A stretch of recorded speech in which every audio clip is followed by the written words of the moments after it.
One way stories teach us about ourselves is by pushing characters to an extreme. Maybe you feel a little different from other people. What if the reason you felt different was that you were born with an insatiable need to eat them? It's a horrifying prospect, and the perfect place to go if you want to learn about people.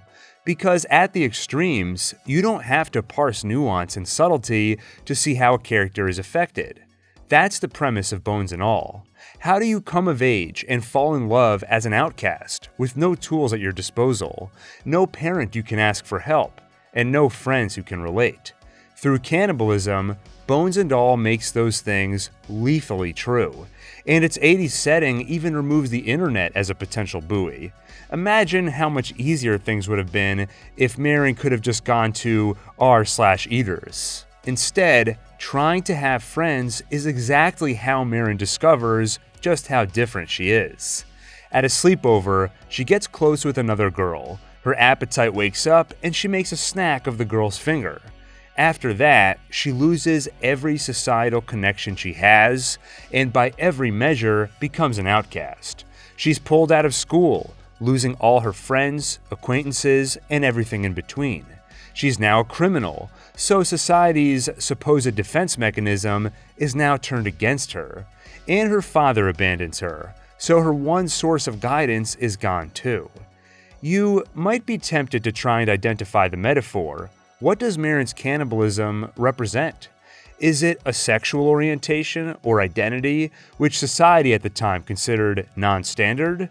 At first glance, the movie seems to point in that direction because Marin is at an age where she might be discovering that side of herself. But of course, the metaphor is far from perfect, because Marin's cannibalism is violent and requires victims. The truth is that there are many reasons a person can feel and be outcast by society. It could be the way they look, the color of their skin, their economic situation, their weight, or even just something about their personality. None will be a perfect analog for the cannibalism in this movie, but all can relate to some part or parts of Marin's journey. Her cannibalism is a broad metaphor, representing anything that makes someone feel different or gets them ejected from society. I don't see the movie as an allegory where each symbol has a direct, real-world translation. Though I have been surprised at how few people I've seen talk about addiction when it comes to this movie. Considering Marin and Lee's predicament is their need to consume, on its face, some kind of substance addiction seems like the best real-world analog. At its worst, addiction consumes a person and reorients their entire life around whatever drug has captured them. In Bones and All, Marin becomes an eater. Any interests, hobbies, or activities she had before are entirely upended and replaced by this, a need to consume human flesh. At its worst, addiction backs you into a corner, leaving you with few options, including self-harm or harming others. Desperation often breeds violence, and when they find Marin's mother locked up with her hands chewed off, Lee explicitly lays out those options. Eat people, off yourself, or institutionalize yourself for life. In describing how it feels to eat people, they often use language appropriate for drug use, sometimes even calling it a high. Through this lens, you can also find new meaning in the title Bones and All. The phrase is used by a more experienced eater who describes it almost as a rite of passage. In part, this scene highlights Lee and Marin's inexperience. In the spirit of a coming-of-age tale, the world should seem frightening and strange to them, two words I definitely use to describe that scene. In addition, however, you could read Bones and All as chasing a bigger high. In the same way an addict eventually needs a bigger dose, maybe the mere consumption of flesh wears off. Eventually, you need to eat the rest too. Bones and All. Addiction can also lead to homelessness, which makes you invisible to society. They no longer see a person. Instead, they see an addict, to be ignored or even feared. We certainly see this as Marin and Lee almost entirely avoid interaction with others, even fearing the few other eaters they meet. Lee spends some time with his sister, but these interactions are brief and hardly shown to us, ensuring we feel the same isolation they do. When Lee ends up living in a tent, I couldn't help but think of tent cities, tragic destinations for many addicts. This is not an argument, by the way, that addiction is the correct lens through which the movie should be viewed. The correct lens would be whichever one most resonates with you. If screenwriter David Kojanek did his job right, most should relate to some aspect of the movie, especially those who have felt some form of alienation from quote-unquote normal society. The precise meaning of each scene and each of Marion's experiences will differ for each of us, like a cannibalistic Rorschach test. Whatever form of otherness you see behind the metaphor of cannibalism, what does Bones and All actually have to say about it? We already covered the first thing which struck me, the way it takes from you. In Marion's case, just about everything she had. The next thing is the vulnerability it creates. Discovering this different part of herself while losing all connections with society thrusts Marion into a world where she's suddenly all alone, which makes her vulnerable, not just because she's on her own, but also because she's clearly in need of guidance, which creates an opening for someone like Sully.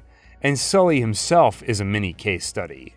What happens to someone on the fringes of society, forced to be alone for nearly a lifetime? After decades cast out of society, Sully has become a monster. He poses himself as a helping hand and even offers real guidance, helping hone Marion's ability to smell other eaters.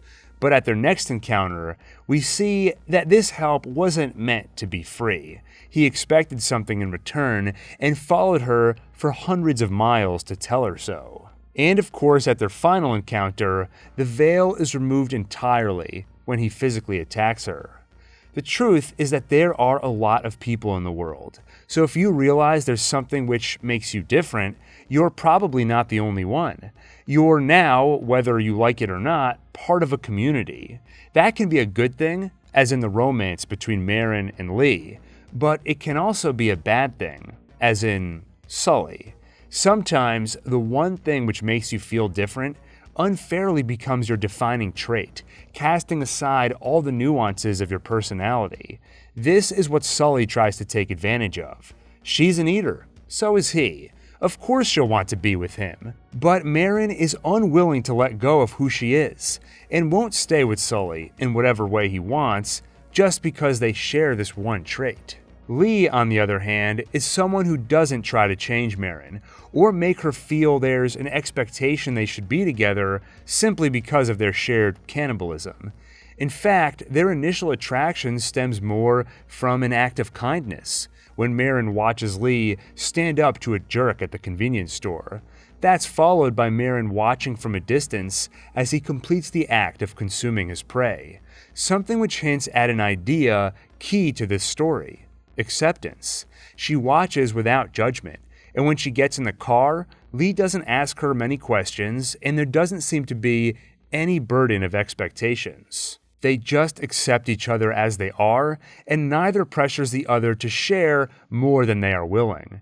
It takes a little time for Marion to share her father's tape, and it takes Lee even longer to finally tell the truth of what happened with his father. But accepting someone entirely is easier said than done, and we definitely see bumps in the road. When Lee acquires them a meal at the carnival, only to learn the man had a family, it nearly destroys Marion, while Lee has an easier time coping. This could be rooted in a fundamental difference of their moral views, or just experience. Lee knows this is the sort of mistake that's bound to happen. This tests the limits of Marion's ability to accept Lee for who he is, and once they reach her mother, it nearly tears them apart. But ultimately, love wins out, and Marion can't stay away. This time, when they reunite, that acceptance reaches its climax. By now, Lee has heard Marion's tape and accompanied her to find her other parent, self-confined to a psychiatric facility.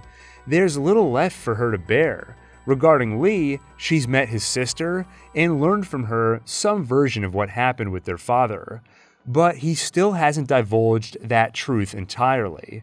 Once he does, and she continues to love him, both know that the other truly accepts them for who they are, bones and all. Perhaps more importantly, they now accept themselves for who they are. We see the moment Marin makes that choice after leaving the psychiatric facility. Her journey to find her mother was essentially her running away from herself. The need to consume human flesh is innate, but she couldn't accept that, so she went chasing her mother in search of answers, some secret to living with her affliction. The answer she found is unsatisfying. Her mother lives with her cannibalism by not really living at all. She's chewed off her own hands and imprisoned herself. What now? Lee tells Marin she has 3 choices: eat, die, or lock herself up. He tries to chart her course and tell her what she must do. He's not necessarily wrong, but that's not what acceptance looks like. That's when she runs away, determined to forge her own destiny. And by the time she returns to Lee, she's changed. She sought answers from her mother and found none. She's realized that there is no choice, but to be okay with who she is. Now, she just needs Lee to feel the same way. The thing is, he can't. He harbors too much guilt over what happened with his father. So, she teaches him to accept himself without judgment by modeling that behavior. She listens to his story and doesn't run screaming. And Lee sees that if Marin can accept me, maybe I can too. Now they don't need to run anymore. Now they can be people. And that's exactly what they do. They settle down in Ann Arbor, Michigan, and she gets a job at the bookstore. Throughout the movie, we see her reading, which is one way for the movie to tell us eating does not define her. She still has other feelings, desires, and hobbies, like Lee with his music. And working at the bookstore shows that once they're okay with themselves, once they're not running, those things can flourish into more. Finally, they live happily ever after. I wish. Nope, instead things go horribly wrong. Sully shows up again, and his hair rope reveals that, as cruel punishment for Marin's audacity to reject him, he's eaten Lee's sister. She and Lee manage to kill him, but in the process, he mortally wounds Lee. And as Lee dies, he begs Marin to eat him, bones and all. Cut to a final image of them together. Either a memory, dying wish, or just a way for the movie to end on a note of hope rather than tragedy. Yes, an awful thing has happened, but their love was real. Feel good about that. Before we unpack this ending, I want to talk about an interesting phenomenon I witnessed in my theater. As I watched in horror as this tragedy unfolded, a handful of people in the theater burst out laughing. Then as the credits rolled, one of them shouted, "What sick mind came up with this shit?" In perusing Reddit, I've seen many reports of laughter during the movie's climax. Why? I think a couple of things are happening here. One, it's a defense mechanism. In the same way people laugh at horror when they don't want to feel scared, here they're laughing at a combination of horror and overwhelming tragedy. Because the movie does throw a lot at you in a span of seconds, and almost seems unfair. Not only is Lee dying, but in those dying moments, he learns that his little sister is dead, and her death was likely a horrifying one. It's a lot of tragedy to take in at once, and even for me, someone who liked the movie, it was maybe too much, to the point where it almost took me out of the movie. I was feeling tense during their struggle with Sully, and I was feeling sad as I realized Lee wasn't going to make it out alive. But at the reveal of his sister's hair in Sully's collection, I almost felt mad. But not at Sully. I felt mad at the movie, because although some stories end in tragedy, and I could accept Lee's death, including his sister felt like an unnecessary step too far. Especially considering it comes at the end of the movie, where we aren't going to see any characters actually deal with that death. It almost feels like, oh, you think things ended badly for them? Well, how about this? He also killed an innocent young girl. The other thing which elicited laughter is Lee begging Marin to eat him. Personally, it worked for me, but I could see why it didn't for some. In the book this movie is based on, bones and all actually refers to the normal way these characters eat. Anytime they cannibalize someone, they do actually consume every part of them, including the bones.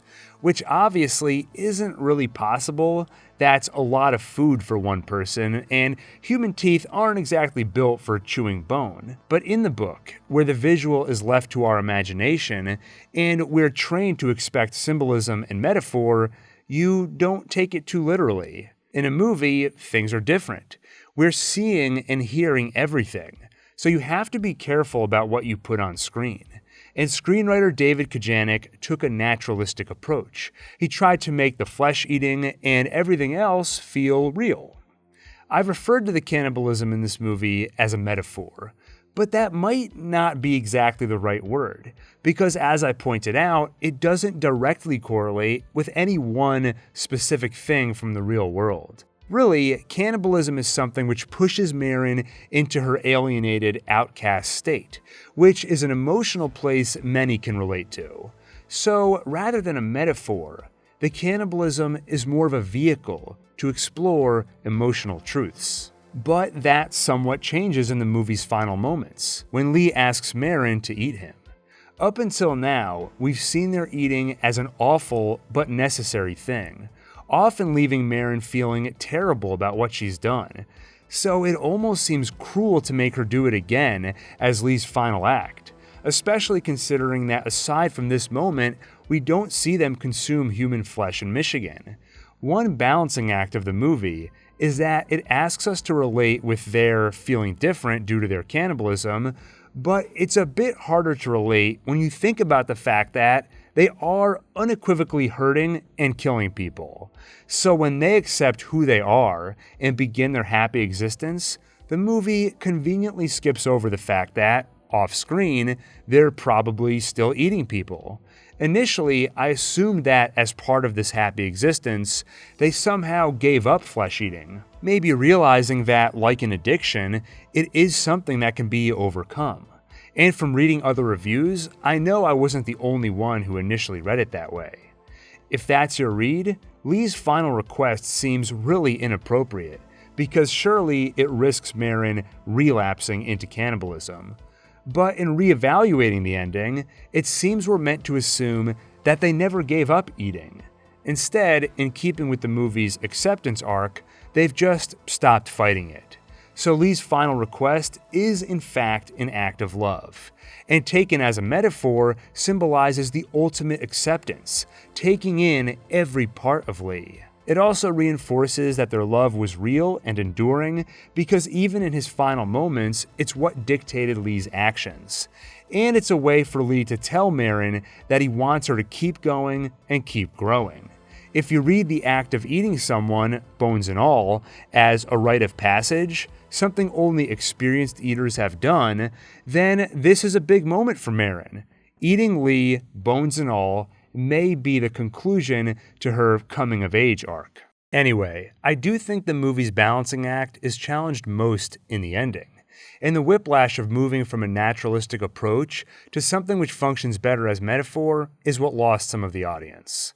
So, what happens next? Does Marin actually eat Lee, bones and all? Based on my reading, that it's the next step in Marin's growing up, and that it represents her accepting Lee through and through, I believe she did eat him, which is in keeping with the source material. Further, I believe she found a way to keep living the happy life she formed with Lee.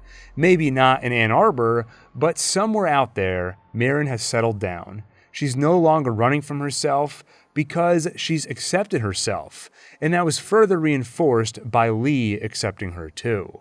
To me, that's the only thing which makes sense given the emotional place we see her reach by the end. If you're curious, by the way, on the Next Big Picture podcast, David Kojanek described a final scene that was written, which they decided to cut. It takes place some indeterminate amount of time after Lee's death, and just shows us that Marin is okay. Some kids are on a field trip with their teachers, boarding a ferry. And in the distance, they spot Marin sitting by the edge of a lake, washing up, clearly indicating to us that she's just eaten someone. Then one of the school teachers goes to try and speak with her, but doesn't return, again implying she becomes another victim of Marin's. Personally, I think it was the right call to cut this. Yes, it tells us Marin found a way to keep going and is okay, but it would also further dislodge the balancing act, because it would be another reminder that self-acceptance for Marin means killing people, which would undercut the emotional resonance of the ending. In the end, Bones and All is a strange movie, not just because it combines genres that aren't often combined, horror and romance, but also because it asks us to empathize with characters who would normally be the villains in a horror movie, cannibals, in the same way that in the real world, we might paint someone as an other or an outcast, but if we followed their journey, we'd understand them a bit more, we'd feel for them, and we'd relate to them. It does require that strange balancing act, because like horror villains, these characters do hurt people, but the movie asks us to relate to them, especially anyone who's ever felt like an outcast. Then in the end, it tells us, you'll be okay if you accept who you are. In Marin's case, that also means accepting that she's a killer, which would obviously send a strange message. So instead, the movie glosses over that fact, so much so that I and others assumed she'd figured out a way to not eat people, which itself would be counter to the message of self-acceptance. So in the end, I don't think the movie fully reconciled this. Instead, it sort of skipped it because part of the reason we could so easily empathize with Marin is because she was so disgusted with herself. She hated that she had to eat people and felt awful about it. So if the movie explicitly said, not anymore, now she eats people and doesn't feel bad about it, the spell would be broken. Things would end on more of a sour note, where maybe more of the audience would turn on Marin by the end. By the way, I didn't talk much about the book in this analysis. That's because the movie differs significantly, not just on a plot level, but also thematically. For example, the author Camille DeAngelis is vegan, and that played heavily into the book's meaning. She wanted people to relate their meat eating to Marin's human flesh eating, and question, am I okay with being a predator? I'd argue there are just small flashes of this in the movie, but it's mostly jettisoned to instead focus on that message of self-acceptance, which is strangely at odds with that original intent. So, like I said, it's an odd balancing act, and I'm not sure the movie fully achieves it by the end, but overall, I was a fan. Anyway, I think we can wrap it up there. If you enjoyed this video, make sure you check out the rest of my What Blank Is Really About series, where I've covered The Menu, The Shining, Blade Runner, and more. Let me know in the comments if there are other movies you want to see me cover in this series, and of course, make sure to like, subscribe, and hit the bell icon for more. With that, thank you for watching, and see you on the next One Take.